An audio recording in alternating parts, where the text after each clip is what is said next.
Olá pessoal, bem-vindos à nossa disciplina de instalações elétricas para o ensino médio integrado ao curso técnico em eletroeletrônica do IFPA Parauapebas. Como de costume, primeiramente eu vou apresentar a ementa para vocês. A ementa é um pouco extensa, né? De pequeno ela não tem nada. Nós não teremos como aprofundar a maior parte desses assuntos porque a aula vai ser online. A ideia é fazer aulas relativamente curtas que vocês consigam reproduzir em casa, mas os conteúdos mais importantes nós vamos abordar: cálculo de demanda, atendimento, principalmente os tipos de aterramento, proteção, dimensionamento de condutores, dispositivos de proteção, dispositivos contra-choques, que é o caso do DR. A gente vai falar pouco sobre lâmpadas, luminárias e projetos luminotécnicos. A gente vai falar só o básico mesmo.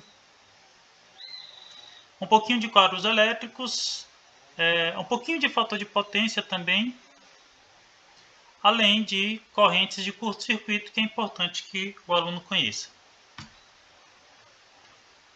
Todo mundo conhece, nesse curso nós temos 4 notas, uma para cada bimestre. A sua média é a média dessas 4 notas. Caso você fique de final, esperamos que ninguém fique, a média da prova final é a soma da média com a final dividido por 2. Vamos focar o máximo possível em projetos práticos. Se possível, vamos tentar coisas que envolvam sua vida para você não precisar sair de casa ao fazer essas atividades. O objetivo da disciplina é conhecer as normas, conhecer a simbologia e saber dimensionar, caso você esteja trabalhando com um projeto, ou saber ler um projeto, caso você esteja trabalhando na execução. Basicamente, caso você vá trabalhar com isso, ou de repente você precisa para construir sua casa própria, você tem noção, você vai conseguir saber fazer pelo menos uma casa pequena, até 100, 140 metros quadrados, que já não é tão pequena. Você consegue fazer com competência e qualidade. Vamos fazer uma rápida introdução aqui, uma revisão de conceitos que a gente vai precisar ao longo da disciplina. A maior parte da energia elétrica produzida no Brasil ainda é gerada a partir de energia hidrelétrica. E já tem uma grande quantidade a partir de termoelétricas e, mais recentemente, também energia eólica, principalmente no Nordeste. Os últimos dados da ANEEL já mostram que, na maior parte do ano, o Nordeste é autossuficiente em energia, em parte principalmente por causa da energia eólica.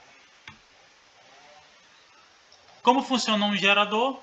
Normalmente nós temos bobinas no estator e um campo magnético girante no rotor. À medida que esse campo magnético gira, ele vai produzir correntes elétricas variáveis no tempo nas bobinas do estator. Nós utilizamos o sistema trifásico, então nós temos, veja aqui, uma fase, 2 fases, 3 fases, defasadas entre si de 120 graus. Aqui eu mostrei para vocês o gerador de polos salientes e o gerador de polos, quase que, vamos dizer, polos lisos aqui. Esse aqui é mais comum em geradores que giram em velocidades baixas. Se você já viu um gerador em algum lugar, em uma loja, em um hospital, normalmente ele tem esse tipo de geradores. Funciona na faixa de 200, 300 RPM. E esses aqui são os geradores de polos lisos. Eles geralmente são encontrados em lugares onde você precisa de velocidade de rotação muito alta. Uma termoelétrica com turbina a gás, por exemplo, utiliza. A transmissão no Brasil, a maior parte ainda é feita com usinas com linhas de transmissão de corrente alternada na faixa de 500 kV. Nós já temos algumas linhas de corrente contínua. A primeira foi a que leva a energia de Itaipu para a região sudeste. Na época, porque como o Paraguai gera em 50 Hz e você precisava transformar para 60, ficou conveniente você já transmitir em corrente contínua, que você tem menos perdas principalmente porque você ignora a indução. Aqui nós temos a foto de uma linha de transmissão em corrente contínua. Veja que eu só tenho um par de conjunto de fios. O mais comum são as usinas em corrente alternada trifásicas, onde nós temos 3 conjuntos de fios. Não dá para ver na foto, mas na parte de cima nós temos fios menores que são para-raios. Por fim, a energia gerada na usina ela é transmitida na linha de transmissão e quando chega na cidade ela tem que ser distribuída até os domicílios e os clientes comerciais. Normalmente as distribuidoras usam linhas de 13.8, em lugares mais distantes 34.5 kV. Essa energia então ela tem que ser rebaixada para 127.220 ou 220.380 para chegar na casa das pessoas. A grande maioria é formada por redes aéreas e os transformadores das concessionárias quase sempre ficam em postes. Alguns consumidores chegam a ter subestações abrigadas e em alguns raros lugares onde você tem uma rede subterrânea, você tem normalmente transformadores subterrâneos. É mais comum em centros históricos, onde se você tiver uma rede visível lá em cima, ela enfeia o local, que geralmente é um local turístico. Lembrando que no Brasil a distribuição de energia é dividida. Consumidores de baixo consumo, até 4 kW de potência, eles são atendidos por sistemas monofásicos com 2 condutores, fase e neutro. Entre 4 e 8 kW ela é bifásica, com 3 condutores, 2 fases e um neutro. Em alguns lugares você usa, tipicamente aqui no Pará, o pessoal gosta de usar porque prefere colocar ar-condicionados e chuveiros elétricos em bifásico. É interessante porque você reduz o tamanho do fio e reduz o disjuntor também, que em muitos casos tende a baratear a etapa de construção. Consumidores com mais do que 8 kW, eles são trifásicos.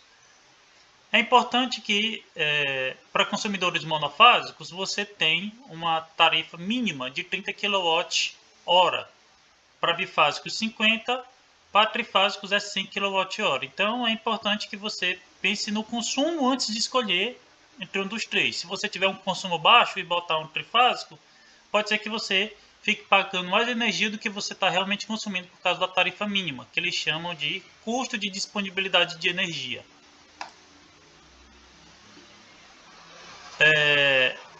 A ligação entre o poste e a residência ela pode ser feita por um ramal aéreo ou subterrâneo. E normalmente o pessoal chama o quadro de luz e força. Você chama os circuitos de iluminação por apenas luz e os circuitos de força, de tomadas por força. Lembre que é importante você separar circuito de iluminação de tomada por causa da proteção. Imagina que um equipamento que dá problema e desarma o disjuntor acontece durante a noite. Se a iluminação estiver junto, você vai perder a iluminação à noite, não é interessante.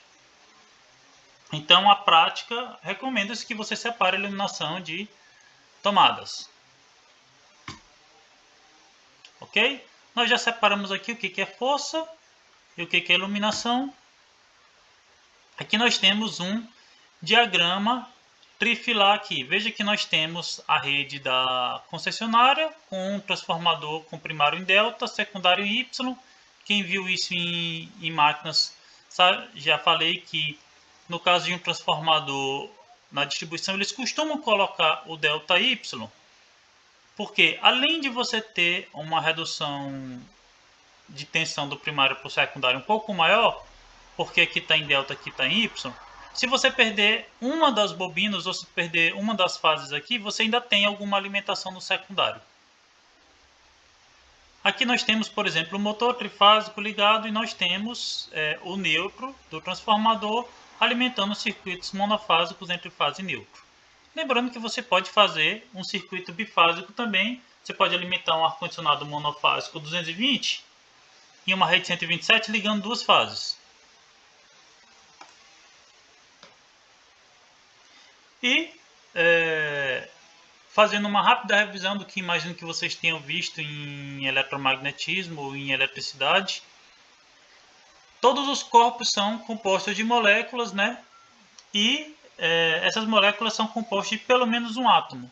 E o átomo ele tem prótons, nêutrons e elétrons. Os prótons têm carga positiva, os elétrons têm carga negativa e os nêutrons são neutros. Nós vamos continuar essa revisão aqui na próxima aula.